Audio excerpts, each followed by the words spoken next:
چل رہا ہے اور بہت سے لوگ کہہ رہے ہیں یہ سپتمبر ستمگر ہو سکتا ہے. کس کے لیے ہو سکتا ہے سلمان صاحب؟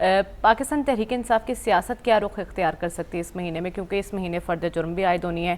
-1 فارمولے کی بات کر رہے ہیں خان صاحب، آج اعلان کرنے جا رہے ہیں بہت بڑا، کیا ہونے جا رہا ہے؟ دیکھیں، دو چیزیں آپ نے پوچھی ہیں، ایک تو ستمبر کی اہمیت کیا ہے اور دوسرا ان کا اگلا اقدام کیا ہو سکتا ہے. ستمبر کی اہمیت یہ ہے کہ ایک تو 22 ستمبر فرد جرم عائد ہونے جا رہی ہے، توہین عدالت کے حوالے سے فرد جرم، اور وہ معافی تلافی والا جو مرحلہ وہ گزر چکا ہے، فرد جرم اس میں عائد ہونی ہے. دوسرا ایک جو بخار چڑھا ہوا تھا ایک ادارے کی تقرری کا، بہت حد تک کہ امکان یہ ہے کہ وہ تقرری بھی اس کا اعلان ہو جائے گا. اچھا، اسی مہینے میں؟ جی، تقرری کا اعلان چونکہ 3 ماہ پہلے ہو سکتا ہے. یہ آپ کی انفارمیشن ہے؟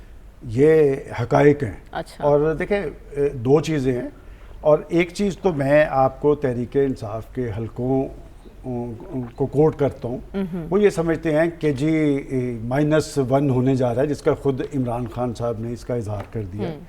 اور میں ان کی پارٹی کے تنظیمی عہدیدار، ایک صوبے کے بااختیار تنظیمی، کل میری ان سے بات ہوئی، میں نے کہا کہ اس نے کہا کہ آپ -1 کی تو مخالفت کرتے ہیں. میں نے کہا میں -1 کی اس لیے مخالفت کرتا ہوں کہ -1 کرنے کے باوجود وہ جو -1 ہوتا ہے اس کی اہمیت ختم نہیں ہوتی. بالکل. اور کل انہوں نے ہمارا پروگرام دیکھا، انہوں نے کہا ہم آپ سے اس بات پہ ضرور اتفاق کرتے ہیں کہ نواز شریف کو بھی -1، دیکھیں اب ان کو یاد آ رہا ہے کہ آپ نے درست کہا تھا کہ -1 اس وقت کسی اور کو مقصود تھا اور ہم اس کا ٹول بنے تھے.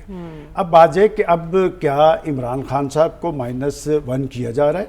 میں بطور جرنلسٹ اس بات کے خلاف ہوں، لیکن حقائق کیا ہیں؟ دیکھیں، اس میں کوئی شک نہیں کہ جب وہ اقتدار سے رخصت ہوئے، ایک خالصتاً دن دہاڑے ایک آئینی عمل کے ذریعے نئی حکومت وجود میں آئی، اور وہ کسی طرح بھی غیر آئینی یا غیر قانونی آپ نہیں قرار دے سکتے. اور یہ بھی ابھی بھی کہا گیا کہ وہ جو امریکی سازش کا تصور ہے وہ اس لیے ختم ہو گیا کہ اب آپ نے اقتدار میں آنے کے لیے پھر ایک امریکی فرم جو ہے وہ $25,000 پہ ہائر کر لی ہے. اب آپ امریکہ کو چھیڑ نہیں رہے، اب آپ وہاں پر بھی معافی تلافی کر رہے ہیں. اور وہ جو پاکستان کے اندر ان کے سفارتکار ہے، پختونخوا کی گورنمنٹ نے نہ صرف 36 گاڑیاں ان سے لے لی، اور بھی بہت کچھ وہاں پر ڈسکس ہوا. اب دوسری بات کہ جی ان کا یہ کہنا ہے کہ یہ -1 کرنے کے بعد انتخابات کا اعلان کر سکتے ہیں بقول ان کے. میرا نہیں خیال، دیکھیں جو صورتحال سیلابی صورتحال ہے نا، اس میں اس وقت کوئی فی الحال انتخاب کا امکان نہیں. آپ کو یاد ہوگا میں ماضی میں بار بار کہتا تھا کہ اکتوبر نومبر، لیکن یہ جو 2 ڈھائی 3 ماہ کے اندر بارشوں کی کیفیت طاری ہوئی ہے، اس کے بعد تو ضمنی انتخاب نہیں ہوئے، تو عام انتخاب کا امکان تو ختم ہو گیا اس سال میں. لیکن بات یہ کہ آخر کیا وجہ ہے کہ خان صاحب نے ایک جارحانہ طرز عمل، اور وہ جو آج انہوں نے کال دینی ہے، وہ کال اسلام آباد کی لانگ مارچ نہیں ہے. چونکہ اسلام آباد کی لانگ مارچ وہ بہت کچھ سوچ کے کریں گے، اس لیے کہ پہلا تجربہ ان کا کامیاب نہیں ہوا، اور پہلے تجربے کی ناکامی میں جیسے بھی کہا گیا نا کہ وہ جو پنڈی اور اس کے ارد گرد کے علاقے جہاں سے تحریک انصاف جیتی تھی، وہاں سے انہیں خاطر خواہ رسپانس نہیں ملا، اس لیے کہ انہیں پتہ نہیں تھا کہ وہ جن کو نیوٹرلز کہہ رہے ہیں ان کا پنڈی ڈوین اور چکوال اور جیلم اور اٹک اور پنڈی کے علاقے میں ان کا اثر رسوخ موجود ہے، اور اسی لیے پنڈی ان کے کھاتے میں چلا گیا تھا. اب بات یہ کہ وہ ستمبر کے مہینے میں ایک احتجاجی کیفیت طاری کریں گے. کس طرح ہوگی؟ جو میں سمجھتا ہوں کہ ہو سکتا ہے کہ اسی ستمبر میں اگلے 1-2 ہفتوں کے اندر وہ ملک گیر احتجاج کی کال دیں مختلف شہروں کے اندر. وہ ایک احتجاجی کیفیت اس لیے طاری کرنا چاہتے ہیں. ایک بات تو بڑی کلیئر ہو گئی کہ وہ اب انتخابات تو ممکن نہیں ہیں، اس کا مطلب مقصد کچھ اور ہے. اور مقصد کیا ہے؟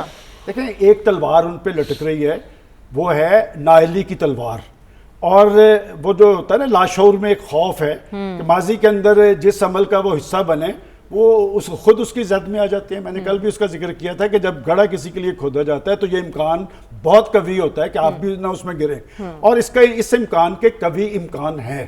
میں اس لیے کہہ رہا ہوں کہ جس طرح کے کیسز، دیکھیں یہ کیسز اب بنے ہیں، یہ کیسز اقتدار میں اترنے کے بعد بنے ہیں. جیسے ہم نے کل کہا کہ ان کی مقبولیت کیوں بڑھی، اس کی بڑی وجہ یہ ہے کہ ماضی کے اندر یہ سیاستدان بڑے بیچارے ہوتے ہیں، ہم ان کو ٹارگٹ کر لیتے ہیں نا، پرائم منسٹر ہو، چیف منسٹر ہو، ایسی تیسی ان کی پھیرتے ہیں، لیکن کچھ حلقوں کو ہم نہیں چھیڑتے، ہم اس میں محتاط ہو جاتے ہیں. پچھلی دفعہ میرے خیال لفظ محتاط استعمال ہوا تھا، اس میں ہم محتاط رہتے ہیں.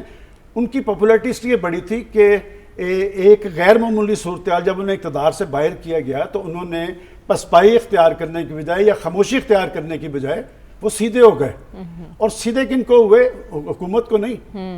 ان کو پتا تھا کہ مجھے اقتدار میں لایا کون تھا اور مجھے نکالا. یہ صرف پاکستان میں ایک شخص کو پتا ہے, اس کا نام عمران خان ہے, کیونکہ اسے پتا ہے کہ اقتدار میں کون لا سکتا ہے اور نکال کون سکتا ہے. انہوں نے پہلے تو مرلے پہ تو بالواسطہ طور پہ اور وہ جو جانور کا لفظ استعمال کیا, پھر میر جعفر اور میر صادق کی گردان کی, آہستہ آہستہ انہوں نے کھلنا شروع کیا ہے.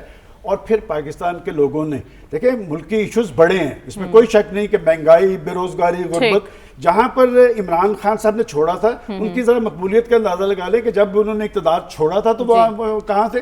اس کے بعد مہنگائی, بے روزگاری, غربت بڑی ہے, ایشوز لوگوں کے بڑے ہیں. ایک طرف لوگوں کے ایشوز تھے, ایک طرف یہ رد عمل تھے. یہ انہوں نے کیش کروایا, ان کی مقبولیت بڑی ہے. لیکن آخری بات میں یہ کہہ رہا ہوں, میں کیوں کہہ رہا ہوں کہ ستمبر ستمگر ہوگا, اس لیے کہ انہوں نے جو کچھ کرنا ہے وہ ستمبر میں کرنا ہے. اور ستمبر میں ایک تو کورٹ کا فیصلہ ہے, دوسرا وہ ایک تقرری, اور تقرری کا عمل جو ہے نا وہ ایک خالصتاً آئینی طریقہ کار کے مطابق ہوتا ہے. وہ سب کچھ برداشت کر لیتے ہیں, چار چیزیں وہ کبھی برداشت نہیں کرتے: اپنا ڈسپلن, اپنی پیشہ ورانہ اہلیت, قربانی کا جذبہ, یہ سارا ان کی پہچان ہے. تو لہذا وہ یہ برداشت نہیں کریں گے. اس کا میں سمجھتا ہوں کہ کتنا بھی کچھ کر لیں گے اس پہ وہ اثر انداز نہیں ہو سکتے. کیا کورٹس پہ وہ اثر انداز ہو پائیں گے, یہ ہم نے دیکھنا ہے.